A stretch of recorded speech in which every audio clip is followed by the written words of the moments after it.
Hai, masih bersama saya, Mr. Z bicara. Tentu saja bicara tentang kebenaran berdasarkan fakta, data, dan realita. Teman-teman, di kasus Indramayu, jaksa membuat dakwaan terhadap Ririn Rifanto dan Prio Bagus Setiawan. Keduanya telah ditetapkan sebagai terdakwa. Lantas, terdakwa menyangkal perbuatan yang didakwakan oleh jaksa penuntut umum. Kita semua ini tidak tahu ya apa sebenarnya dakwaan dari jaksa. Mengapa Ririn Rifanto dan juga Prio ini menyangkal atas dakwaan jaksa tersebut? Ini menjadi menarik, teman-teman. Beredar begitu liar ya di publik, di media, bahwa adanya sewa menyewa mobil, adanya bisnis minyak goreng. Lantas korelasi hubungan dengan pembunuhan 5 nyawa ini.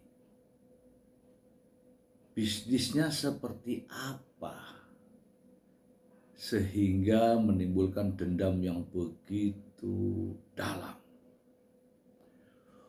Supaya tidak menjadi fitnah, teman-teman, saya ingin ya mengupas tuntas isi dakwaan jaksa untuk Anda, untuk kita semua.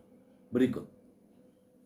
Mohon maaf teman-teman ya, ini panjang dan saya akan membaca pelan ya, karena banyak. Saya bacakan saja langsung ke sumbernya dari SIPP Pengadilan Negeri Indramayu. Yaitu di sini pembunuhan. Nomor perkara 47 PIT B 2026 PN Indramayu. Tanggal surat pelimpahan Rabu 18 Februari 2026. Nomor surat pelimpahan B15-M.2.21 EOH.2 2026. Dengan jaksa-jaksa, saya tidak sebutkan nama jaksanya. Kemudian dengan terdakwa Ririn Rifanto alias Irin bin Suwitno. Oke, saya bacakan ya. Surat dakwaan nomor rek perkara PDM 02 garing M.2.21 EOH.2 garing 01 2026. Identitas terdakwa Ririn Rifanto alias Irin bin Suwitno. Nomor identitas saya tidak sebutkan. Tempat lahir Indramayu. Umur tanggal lahir 35 tahun. Lahir tanggal 16 Oktober 1990. Di sini ya. Jenis kelamin laki-laki. Kebangsaan Indonesia. Tempat tinggal BTN Pepabri Blok H, nomor 26 RT sekian, Kecamatan Sindang, Kabupaten Indramayu. Agama Islam, pekerjaan wira swasta, pendidikan SMA. Oke, saya tidak bacakan ini mengenai penangkapan. Ditangkap tanggal 8 September 2025. Ditahan tanggal 9 September 2025 hingga 28 September 2025 polisi. Kemudian perpanjangan penuntut umum tanggal 29 September 2025 hingga tanggal 7 November 2025. Perpanjangan 8 November 2025 tanggal 7 Desember 2025. perpanjangan lagi tanggal 8 Desember 2025 sampai dengan tanggal 6 Januari 2026. Perpanjangan tanggal 26 Januari 2026 sampai dengan tanggal 24 Februari 2026. Dakwaan primer bahwa terdakwa Ririn Rifanto alias Irin bin Suwitno bersama-sama dengan saksi Priyo Bagus Setiawan bin almarhum Murjono dilakukan penuntutan dalam berkas perkara yang terpisah. Pada hari Sabtu tanggal 29 Agustus 2025 sekira pukul 01 WIB atau setidak-tidaknya pada waktu lain dalam bulan Agustus tahun 2025 atau setidak-tidaknya pada tahun 2025 bertempat di rumah di Jalan Siliwangi nomor 52 Kelurahan Pauman, Kecamatan Indramayu, Kabupaten Indramayu, Provinsi Jawa Barat, atau setidak-tidaknya termasuk dalam daerah hukum Pengadilan Negeri Indramayu yang berwenang mengadili, telah turut serta melakukan tindak pidana dengan rencana terlebih dahulu merampas nyawa orang lain yang dilakukan dengan cara sebagai berikut. Nah, tolong teman-teman cermati kalimat-kalimat ini ya. Jangan sampai terlewatkan. Satu ya, bahwa berawal terdakwa Ririn Rifanto alias Irin bin Suwitno yang memiliki hubungan kerjasama pembelian minyak goreng dengan korban Budi Awaludin dan menjanjikan modal terdakwa akan dikembalikan selama 1 hari serta akan mendapatkan keuntungan. Namun korban Budi Awaludin tidak menepati janjinya sehingga terdakwa menyimpan rasa dendam kepada korban Awaludin. 2. Bahwa kemudian pada hari Minggu tanggal 24 Agustus 2025 sekira pukul 13.00 WIB terdakwa merencanakan untuk merampas nyawa korban Budi Awaludin dan mengajak saksi Priyo Bagus Setiawan bin almarhum Murjono dilakukan penuntutan dalam berkas perkara yang terpisah yang saat itu sedang berada di rumah terdakwa dan menjanjikan kepada saksi Priyo Bagus Setiawan akan mendapatkan imbalan uang sebesar 100 juta rupiah. Selanjutnya, atas ajakan terdakwa tersebut, saksi Priyo Bagus Setiawan menyetujuinya. Kemudian terdakwa menyuruh saksi Priyo Bagus Setiawan untuk mempersiapkan sebuah palu besi yang akan dipergunakan untuk merampas nyawa korban Budi Awaludin. Selanjutnya saksi Priyo Bagus Setiawan pulang ke rumahnya dan mengambil sebuah palu besi. Lalu saksi Priyo Bagus Setiawan kembali ke rumah terdakwa dan memberikan palu besi tersebut kepada terdakwa. Akan tetapi karena palu besi tersebut gagangnya terlalu panjang dan tidak bisa disimpan di dalam tas, lalu terdakwa menyuruh Priyo Bagus Setiawan pergi ke tukang las untuk memotong gagang palu besi tersebut dan terdakwa memberikan uang sebesar 30.000 rupiah.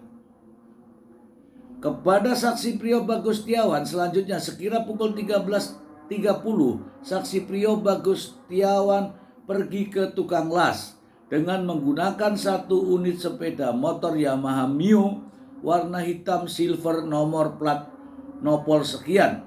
Terdakwa dan sekira 20 menit kemudian saksi Priyo Bagustiawan kembali ke rumah terdakwa dan menyerahkan palu besi yang sudah dipotong gagangnya kepada terdakwa. Oke. Teman, kalau dari urutan cerita yang ini ya, poin 1 dan 2 ini, bahwa Ririn menyuruh Priyo, intinya sepakat lah. Kemudian Ririn menyuruh Priyo untuk mengambil palu. Palunya diambil oleh Priyo. Priyo bawa ke rumahnya Ririn, kemudian diukur di tasnya. Tasnya siapa? Tasnya Ririn. Karena terlalu panjang, maka minta tolong Priyo untuk dipotong dan dikasih uang 30.000, kemudian dipotong. Selanjutnya palu tersebut diberikan kepada Ririn. Oke kan? Pada Ririn. Dah setelah itu terdakwa pulang. Ya enggak? Kalau dari cerita ini. Oke, kita lanjut ya. Selanjutnya nih ya. Bahwa sekira pukul 19.00 WIB saksi Priyo Bagustiawan datang lagi ke rumah terdakwa. Lalu terdakwa menyuruh saksi Priyo Bagustiawan untuk mengambil sebuah tas ransel. Ini kan ngambil tas lagi. Selanjutnya saksi Priyo Bagustiawan langsung mengambil tas ransel dari rumah saksi Priyo Bagustiawan dan memberikannya kepada terdakwa. Kemudian terdakwa memasukkan palu besi dan potongan gagangnya ke dalam tas ransel tersebut. Lalu terdakwa mengatakan kepada saksi Priyo Bagustiawan, ketika akan merampas nyawa korban Budi Awaludin agar nanti berpura-pura berkunjung terlebih dahulu dan menawarkan serta membicarakan masalah bisnis minyak goreng, dan saksi Priyo Bagustiawan pun memahami apa yang terdakwa sampaikan tersebut. Oke, sudah punya tas, minta tas ransel. Oke. Berikutnya, bahwa pada hari Selasa tanggal 26 Agustus 2025 sekira pukul 18.30 ketika terdakwa dan saksi Priyo Bagustiawan sedang berada di teras rumah terdakwa. Lalu terdakwa menghubungi korban Budi Awaludin menggunakan 1 unit handphone merek Redmi A5 warna hitam milik terdakwa Ririn, dan memberitahukan bahwa terdakwa akan menemui korban Budi Awaludin. Selanjutnya sekira pukul 19.00 WIB terdakwa dan saksi Priyo Bagustiawan menemui korban Budi Awaludin di warung milik korban Budi Awaludin yang berada di dekat rumah korban Budi Awaludin di Jalan Siliwangi, Kelurahan Pauman, Kecamatan Indramayu, Kabupaten Indramayu, dengan tujuan hanya untuk berpura-pura membicarakan bisnis. Lalu sekira pukul 21.00 WIB terdakwa dan saksi Priyo Bagustiawan pergi dari warung korban Budi Awaludin. Ya, ini calon korban tapi ditelepon dulu, ditemui dulu. Begitu kan ceritanya dari sini ya. Oke, kita lanjut poin berikut.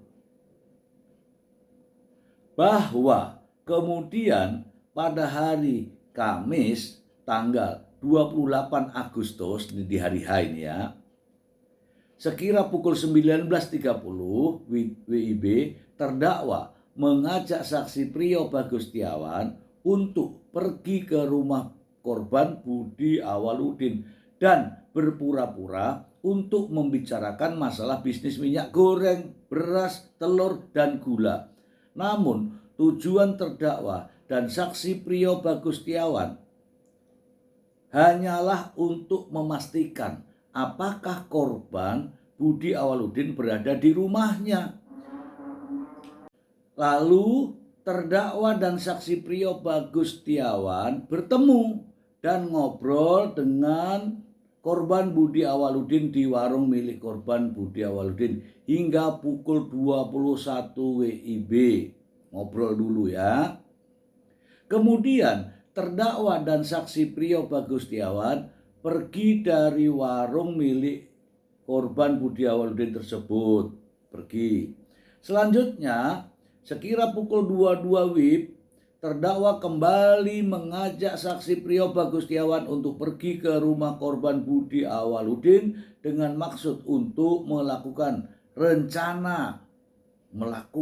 rencana merampas nyawa korban Budi Awaludin sebagaimana yang telah direncanakan sebelumnya. Oke, kita ikuti saja ya teman-teman ya alur daripada dakwaan jaksa.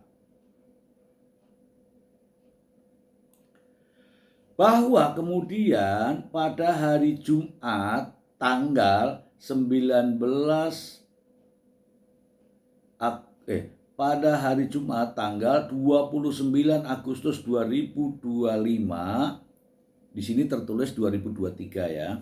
Sekira pukul 00.30 terdakwa dan saksi Priyo Bagus Setiawan sampai di rumah korban Budi Awaludin dan sesampainya di jalan depan rumah korban Budi Awaludin, lalu terdakwa menghubungi korban Budi Awaludin menggunakan handphone milik terdakwa untuk memberitahukan kepada korban Budi Awaludin bahwa terdakwa sudah berada di depan rumah korban. Ya kan? Selanjutnya, saksi Priyo Bagus Setiawan memasukkan sepeda motor terdakwa dan memarkirnya di area garasi rumah korban Budi Awaludin. Sedangkan terdakwa dan korban Budi Awaludin mendahului untuk masuk ke ruang tamu. Setelah itu, saksi Priyo Bagus Setiawan ikut masuk ke dalam ruang tamu sambil membawa tas ransel yang berisi palu besi, di mana saat itu terdakwa berpura-pura membicarakan bisnis minyak goreng, beras, telur, dan gula dengan partai besar. Teman-teman simak baik-baik ya.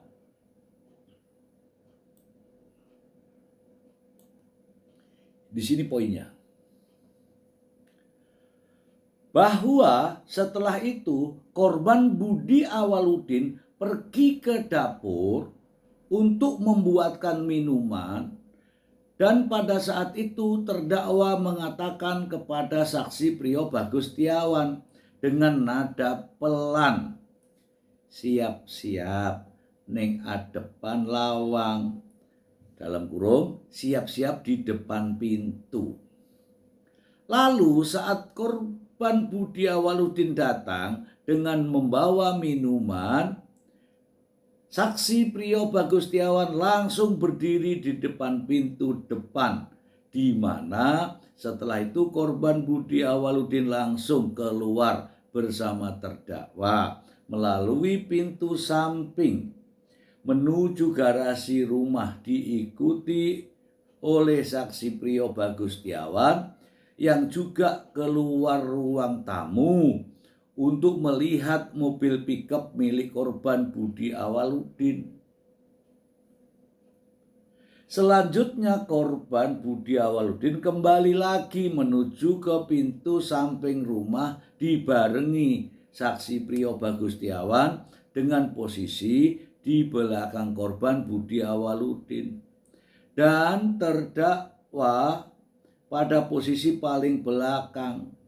Lalu terdakwa berkata kepada saksi Priyo Bagus Setiawan dengan nada pelan, "Kok pas kita ngobrol bari Budi sirak pukul sing guri ya. Nanti pas saya lagi ngobrol sama Budi, kamu langsung pukul dari belakang ya."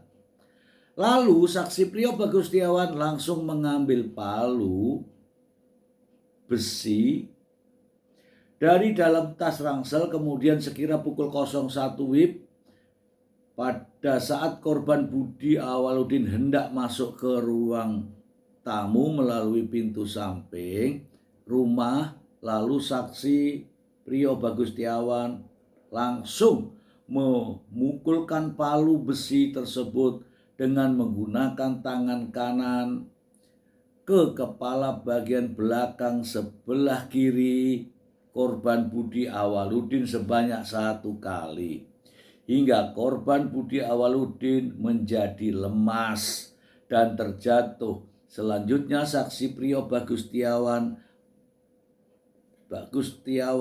menyerahkan palu besi kepada terdakwa, dan terdakwa memukul palu besi tersebut kepada korban Budi Awaludin yang sudah terjatuh ke tanah dengan posisi miring sebanyak 2 kali yang mengenai bagian kepala sebelah kiri dan bagian leher, hingga korban Budi Awaludin mengeluarkan banyak darah dari kepala dan berubah posisi menjadi tengkurap di tanah dan tidak bergerak lagi.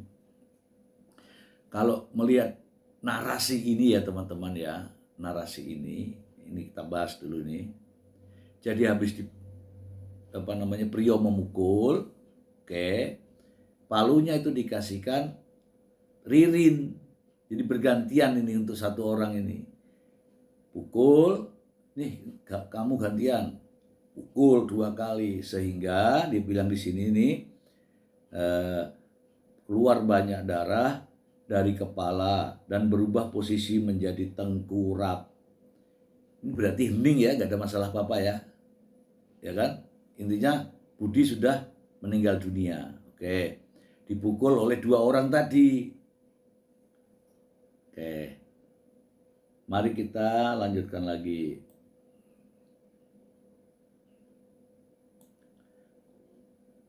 Nih ya, bahwa kemudian terdakwa menyuruh saksi Priyo Bagustiawan untuk masuk ke dalam rumah dan menunggu di depan pintu kamar korban Sahroni. Padahal tadi ini saya cerita dulu ya, padahal tadi tujuannya adalah untuk menghabisi Budi. Kalau tujuannya untuk menghabisi Budi sudah selesai. Sudah selesai karena Budi sudah meninggal kan? Sudah selesai. Namun kita bacakan lagi ya. Bahwa kemudian terdakwa menyuruh saksi Priyo Bagustiawan untuk masuk ke dalam rumah dan menunggu di depan pintu kamar korban Sahroni. Selanjutnya terdakwa menuju kamar korban Sahroni dan masuk ke kamar tersebut dengan membawa palu besi, di mana saat itu terdakwa melihat korban Sahroni sedang mendengarkan pengajian dari handphone. Nah, artinya Pak Sahroni, kalau di sini Pak Sahroni itu tidak melakukan apa-apa, sedang mendengarkan pengajian. Jadi tidak tahu adanya pembunuhan. Ya, tidak tahu adanya pembunuhan, tapi mengapa jadi target? Padahal target pertamanya adalah Budi Awaludin. Ini nggak masuk di pemikiran saya ya. Mohon maaf sekali nih Pak Jaksa, ini nggak masuk di pemikiran saya. Saya ulangi nih ya. Menuju ke kamar korban Sahroni SE dan masuk ke kamar tersebut dengan membawa palu besi, di mana saat itu terdakwa melihat korban Sahroni sedang mendengarkan pengajian. Jadi nggak ngapa-ngapain. Dari handphone dengan posisi duduk membelakangi pintu. Kemudian terdakwa langsung menghampiri korban Sahroni secara diam-diam dan memukulkan palu tersebut dengan menggunakan tangan kanan terdakwa sebanyak 1 kali yang mengenai kepala bagian kiri.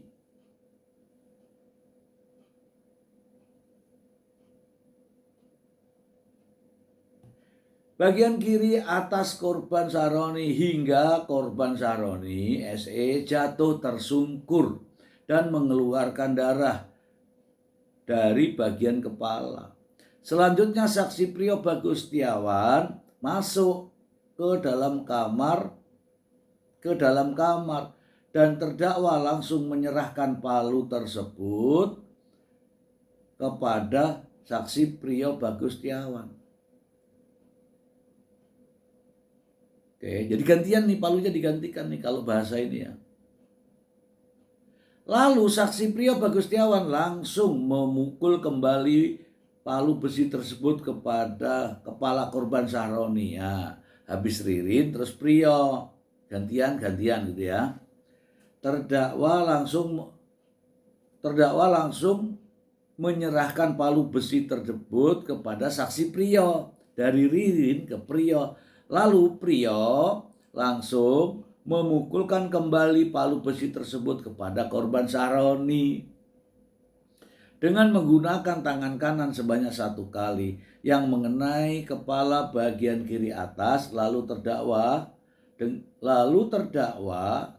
itu Ririn dengan kuat menginjak korban Saroni SE dengan menggunakan kaki kanan terdakwa sebanyak 2 kali tung yang mengenai bagian leher dan bagian dada korban Saroni SE hingga terkapar tak berdaya. Selanjutnya tubuh korban Saroni SE ditarik oleh saksi Prio Setiawan ke dalam kamar mandi yang ada di dalam kamar tersebut. Wah, ini sudah nih ya, sudah. Oke, lanjut lagi, nggak apa-apa ya teman-teman ya.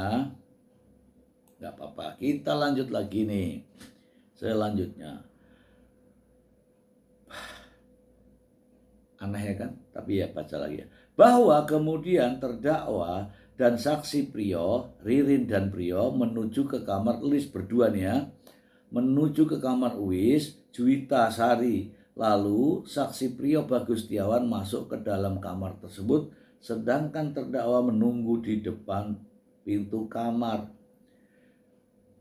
Ini yang sekarang ini Prio yang masuk, terdakwa nunggu di depan pintu kamar, di mana di dalam kamar tersebut terdapat korban Uis, Juwita Sari, anak korban Ratu Kairunisa, dan anak korban Bella yang sedang tidur. Jadi tiga-tiganya tidur nih ya. Kalau tidur sebenarnya kan nggak mengganggu ya, tapi nggak apa-apa lah ya. Sedang tidur.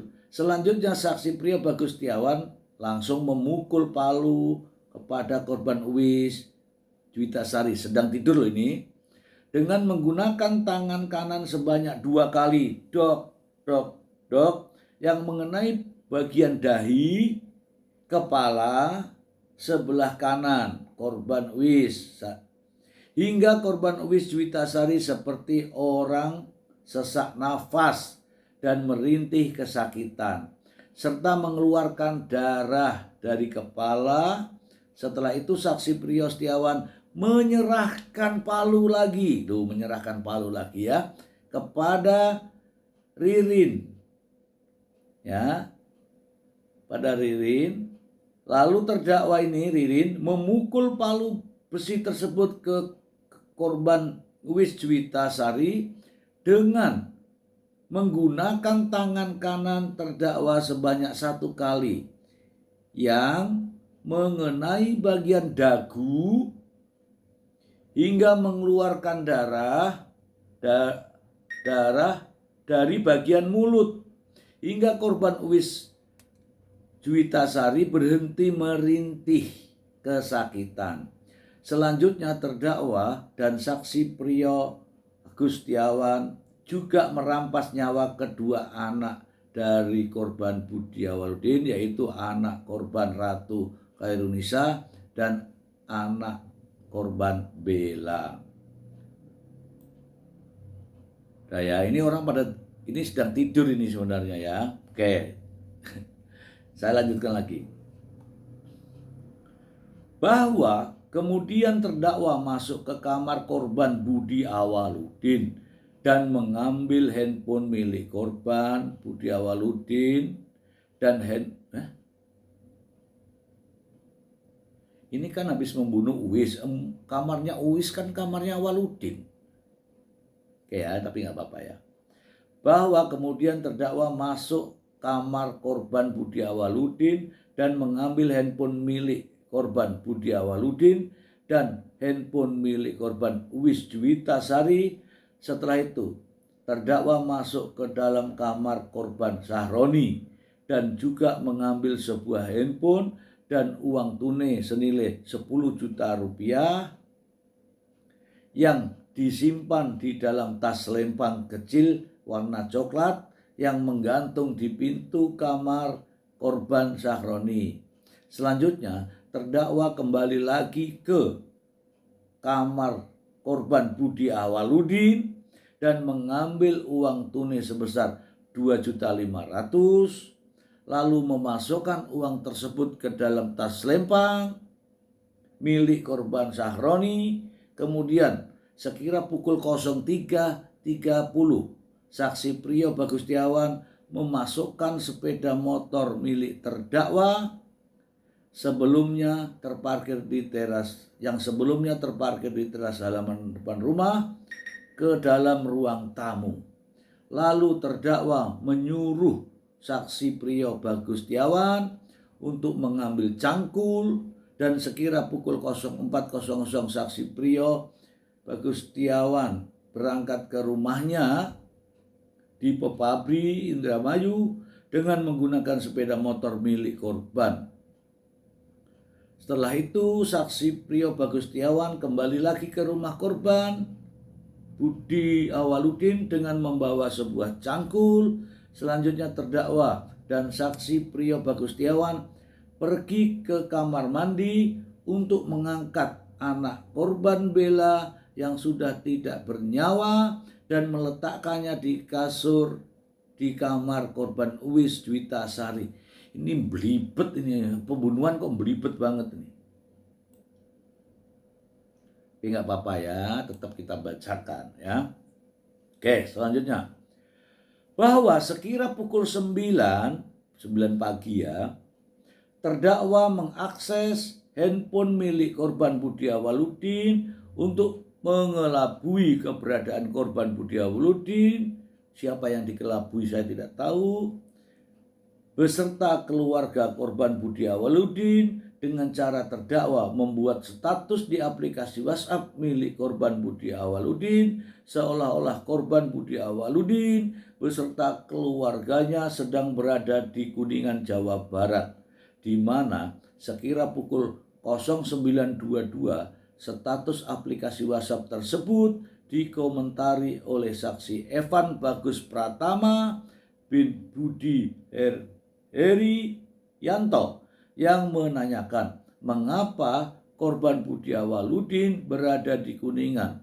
Lalu terdakwa yang bertindak seolah-olah sebagai korban Budi Awaludin membalas komentar saksi Evan Bagus Pratama tersebut dan mengatakan akan membuka usaha di Kuningan dan sedang mensurvei lokasi usaha.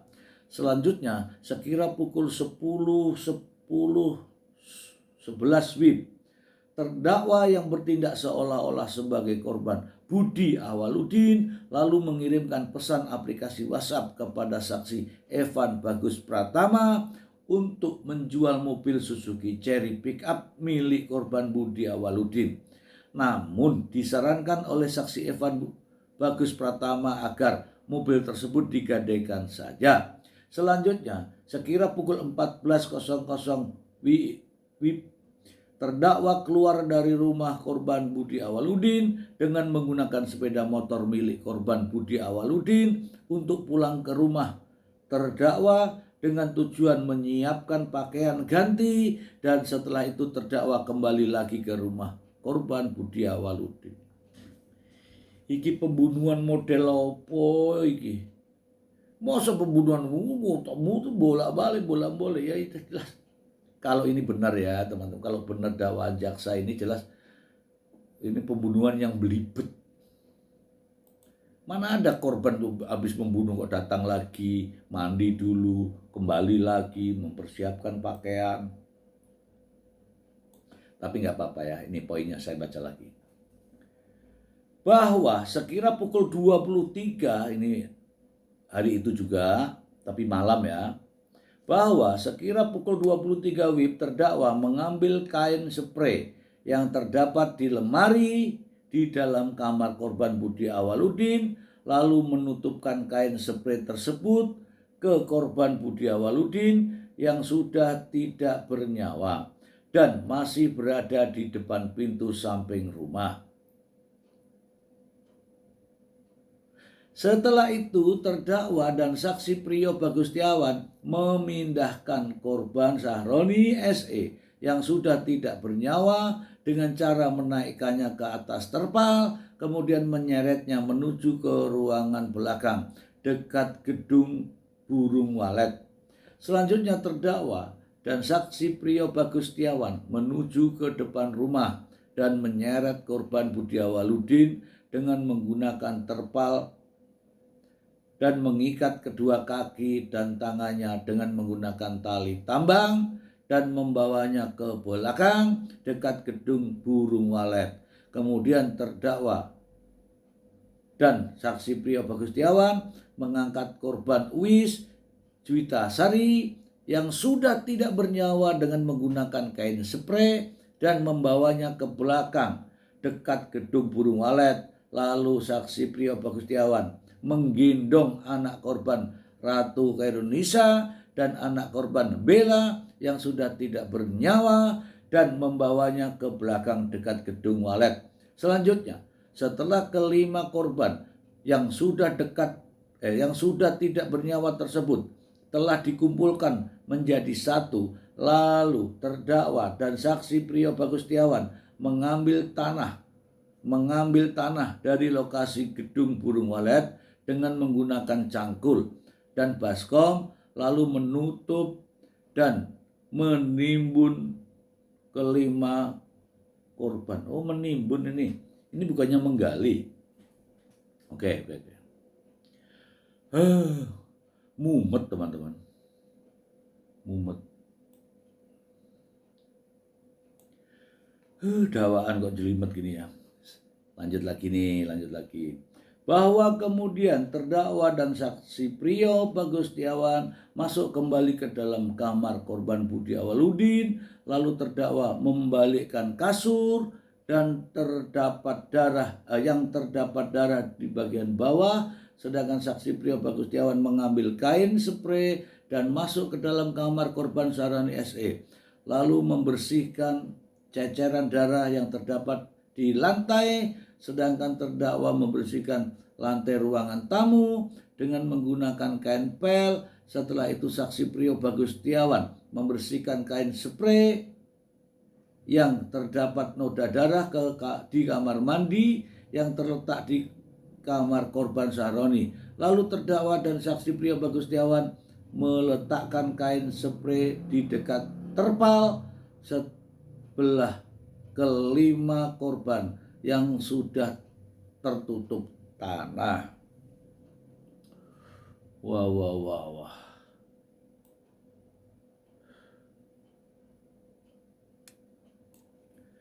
Bahwa kemudian pada hari Sabtu tanggal 30 September 2025 sekira pukul 03.00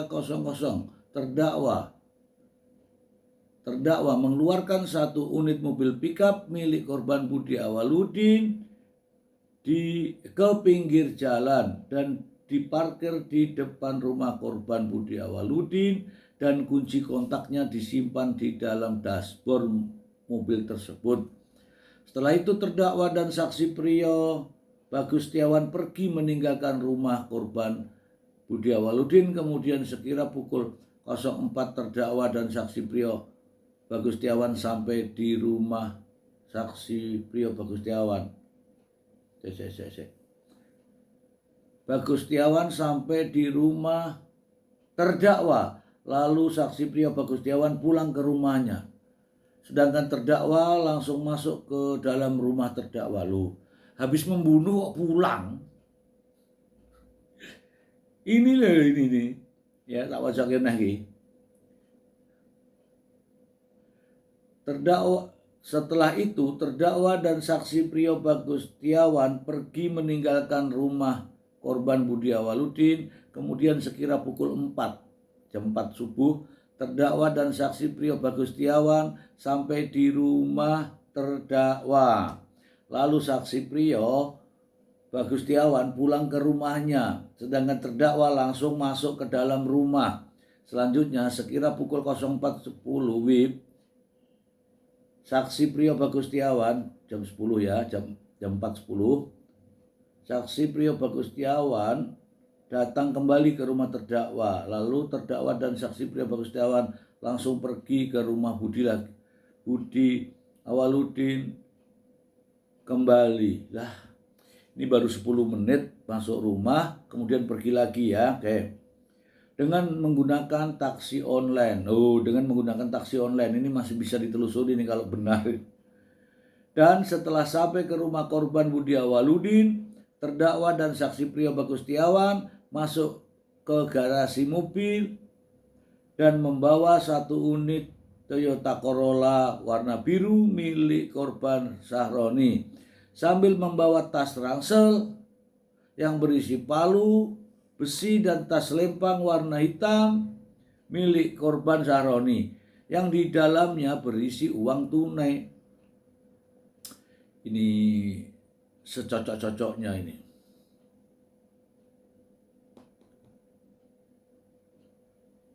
Yang di dalamnya berisi uang tunai, 3 buah unit handphone, dan dompet milik korban Sahroni.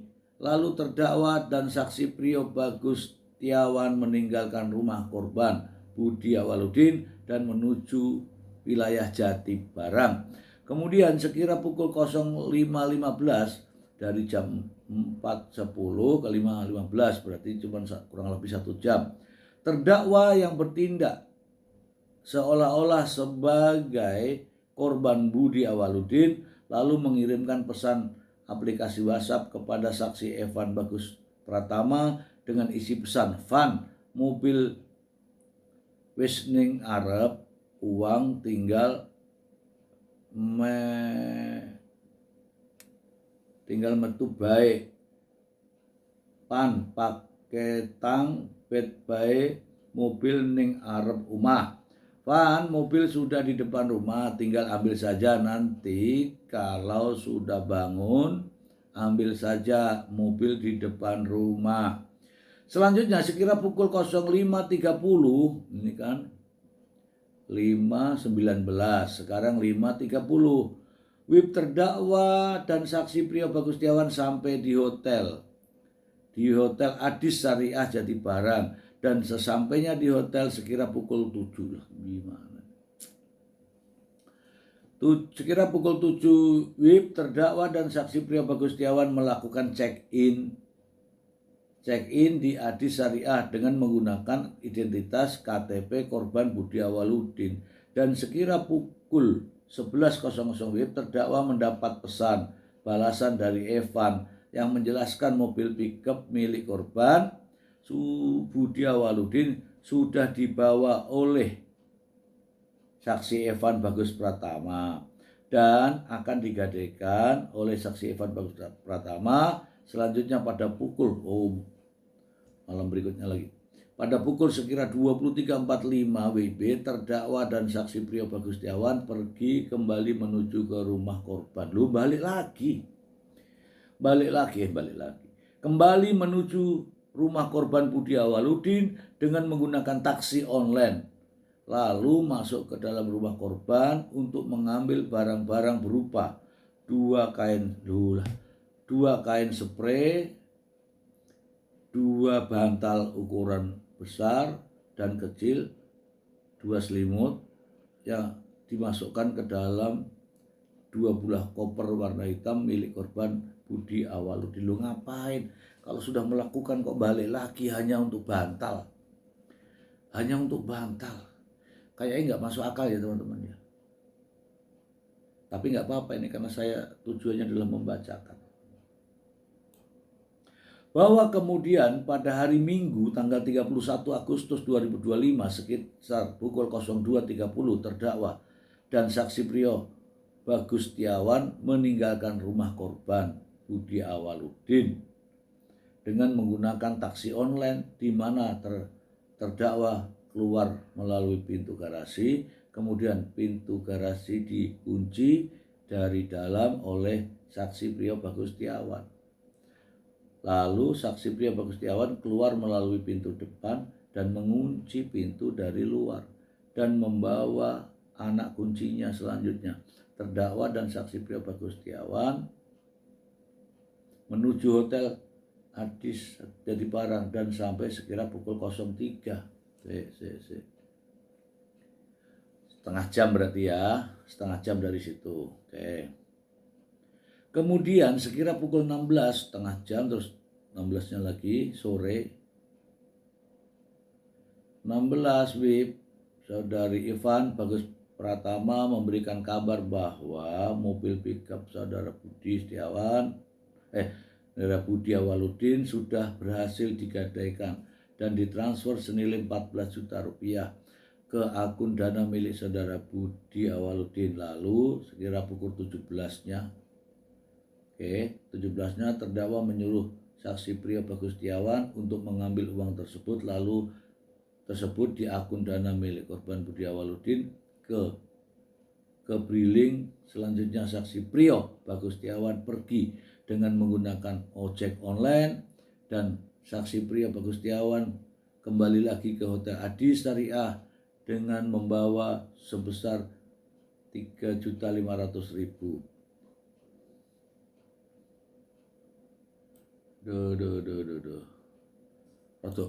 Rotok melelahkan ya teman-teman.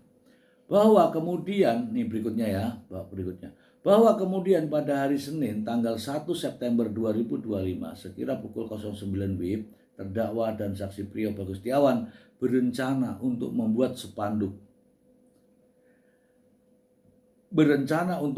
spanduk tulisan rumah ini disita bank yang akan dipasang di bagian depan rumah korban Budi Awaludin agar orang mengira rumah tersebut telah disita dan tidak ada orang yang masuk rumah tersebut. Lalu terdakwa menyuruh saksi Priyo Bagus Setiawan untuk membuat spanduk tersebut dan menarik uang kembali pada akun dana milik korban Budi Awaludin dan sekira pukul 10 tadi jam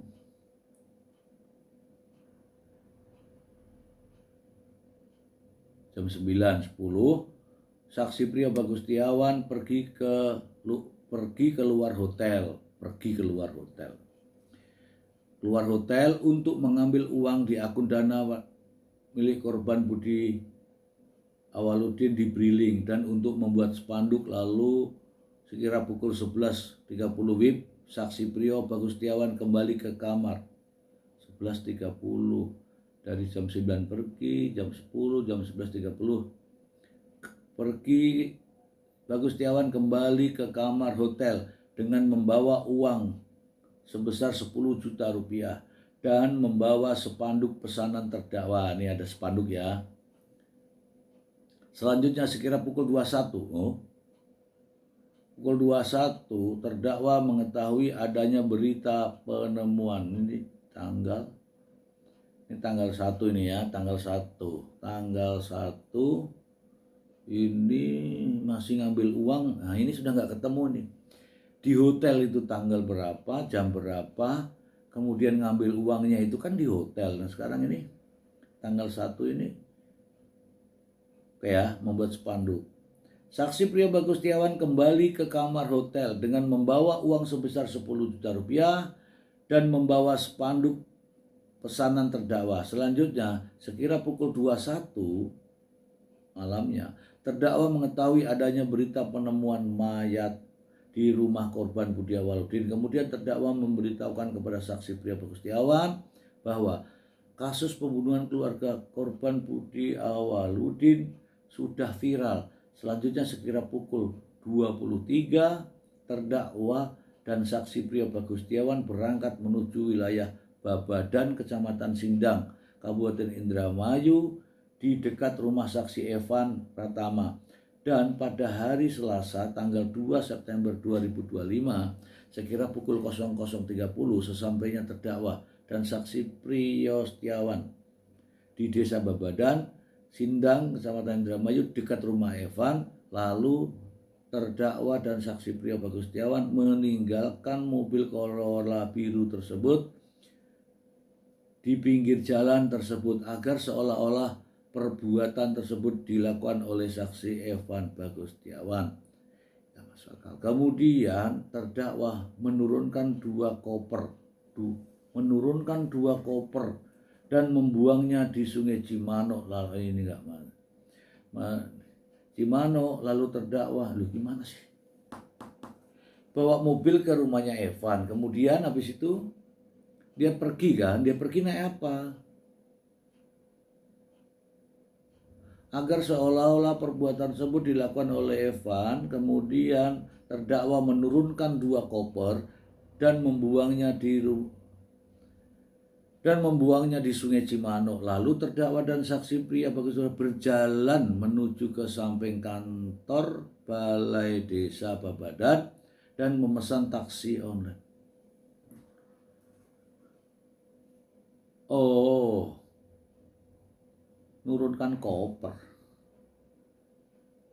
Di sana pada saat berada di sebuah sungai dekat jembatan, selanjutnya terdakwa membuang tas selempang. Walah, dibuang lah. Berjalan menuju ke samping kantor Balai Desa Babadan dan memesan taksi online, di mana pada saat itu di sebuah sungai dekat jembatan. Nah, di jembatan selanjutnya terdakwa membuang tas selempang warna hitam yang di dalamnya terdapat dompet dan KTP milik korban Saroni SE serta 3 buah handphone milik korban Saroni, korban Budi Awaludin, dan korban Wis Juwita Sari ke sungai tersebut. Lalu saksi Priyo Bagus Setiawan membuang gagang palu besi dan terdakwa juga membuang palu besi tersebut. Kemudian setelah taksi online yang dipesan datang sekira pukul 02 WIB, lalu terdakwa dan saksi Priyo Bagus Setiawan meninggalkan lokasi tersebut dan menuju Hotel Adis. Ke hotel lagi, ini berapa kali ke hotel ini? Nggak pernah check out ini. Bahwa kemudian tanggal 2 ini kan sekarang tanggal berapa nih? Ini tanggal 1 ya, tanggal 1. Tadi juga udah, ini aneh nih. Oke lah. Ini ke hotel, kembali lagi ke hotel pukul 3 pagi. Oke, selanjutnya nih.